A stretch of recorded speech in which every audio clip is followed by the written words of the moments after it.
As we've reported, President Biden has tested positive for COVID-19. The White House released a statement saying the president is experiencing mild symptoms and is returning to Delaware to self-isolate. CBS News campaign reporter Aaron Navarro joins me again from Las Vegas, where Biden was campaigning when he tested positive. So, Aaron, what do we know since I talked to you 10 minutes ago? Well, we know that President Biden has left back for Delaware. On his way on the tarmac, he told reporters, pool reporters that were there, gave a thumbs up and said, quote, "Good, I feel good." So, again, matching what was put out by the White House, saying he only has mild symptoms. And anything more, Aaron, on how this might affect the campaign? Well, we do know that this was his last day here in Vegas. He was going to commit today, kind of speaking to Latino voters specifically. We know that there were not actually any announced campaign events this weekend.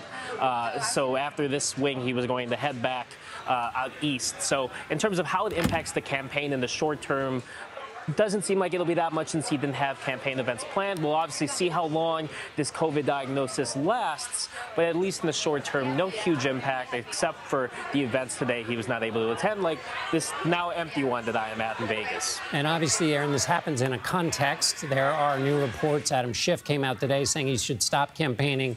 The hand of Nancy Pelosi is almost visible behind some of the efforts to perhaps usher the president from the race. If he's self-isolating, that means he's not creating news events to knock those kinds of reports out of the news cycle. Might that not be a way this diagnosis affects the campaign in its somewhat fragile state that it's in right now? No, it certainly could be. He was kind of making some news yesterday talking about a cap on rent increases in Vegas and, again, trying to shift the focus back on what he would do in the second term. He had multiple interviews lined up in Vegas, and we know he was able to at least do the Univision one that's expected to be released later this week. But definitely it impacts the news cycle. We will see what comes out of Democrats. They obviously took a pause, and I'm not equating it here. They took a pause in coming out publicly against Biden after the assassination attempt of Trump last Saturday. We'll see what this does in terms of any members that were on the precipice of speaking out, in addition to Adam Schiff. But definitely impacts the campaign a little bit. We'll see. Maybe President Biden will make calls, really to be determined while he heads back to Delaware. The campaign was in a pause.